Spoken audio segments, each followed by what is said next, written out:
Hello students, A matrix is given. Find out A into adjoint of A matrix. Options आपके सामने given है. ये कैसे निकलेगा 20 से 30 सेकंड्स में. चलिए फाइंड आउट करते हैं. A into adjoint of A आपका ये हमेशा किसके इक्वल होता है? The determinant of A into identity matrix. लेकिन कितने ऑर्डर का आइडेंटिटी मैट्रिक्स होगा? 2, 3, 4.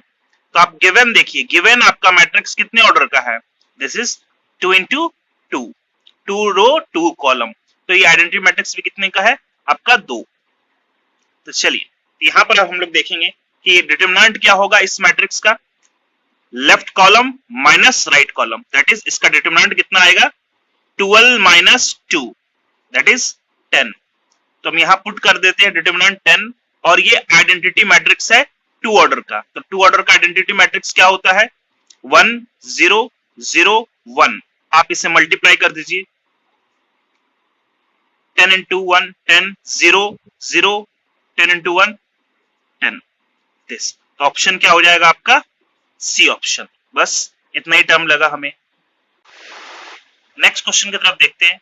आपको गिवन है इक्वल 2 into 2 एक मैट्रिक्स है और गिवन है A into adjoint matrix this. तो पूछा जा रहा है कि बताइए डिटरमिनेंट ऑफ A क्या होगा. ऑप्शंस गिवन है. तो जस्ट अभी हमने ये प्रॉपर्टी पढ़ा था कि A into adjoint matrix क्या होता है? The determinant of A into identity matrix. और आइडेंटिटी मैट्रिक्स कितने ऑर्डर का होगा? आपको गिवन है 2 into 2. तो चलिए पुट करते हैं. Determinant of A find out करना है और आइडेंटिटी मैट्रिक्स 2 ऑर्डर का क्या होता है? ये. ठीक है. तो अब जरा कंपेयर करिए कि ये गिवन है और हमारा ये गिवन है. आप सोचिए कि यहां पर क्या वैल्यू दे कि इस मैट्रिक्स से मल्टीप्लाई होके ये फॉर्म हो जाए. सिंपल है कि आपका डिटरमिनेंट क्या होना चाहिए? 10 होना चाहिए. 10 होगा तभी तो ये आइडेंटिटी मैट्रिक्स से मल्टीप्लाई होके क्या बना लेगा? 10 0 0 10, जो कि ये है. तो डिटरमिनेंट क्या होना चाहिए था? आपका 10 होना चाहिए था. सिंपल. नेक्स्ट क्वेश्चन की तरफ चलते हैं. A matrix is invertible. Invertible means होता है कि जिस मैट्रिक्स का इनवर्स पॉसिबल होता है उसे बोलते हैं हम लोग इनवर्टिबल. और किस मैट्रिक्स का इनवर्स पॉसिबल होता है? जिसका आपका डिटरमिनेंट 0 के इक्वल नहीं होता है. तो हमें क्या करना है? इस मैट्रिक्स का डिटरमिनेंट 0 के इक्वल नहीं करना है.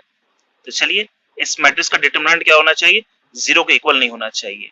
तो यहां से हमें लैम्डा का वैल्यू भी निकल जाएगा. तो इस मैट्रिक्स का डिटरमिनेंट हम लोग कैसे निकालेंगे और लैम्डा वैल्यू भी फाइंड आउट कैसे करेंगे? तो इनवर्स निकालने डिटरमिनेंट निकालने का ट्रिक जो है, आपको क्या करना है? 2 रो या 2 कॉलम आप कॉपी कर लीजिए. हम लोग यहाँ क्या करेंगे?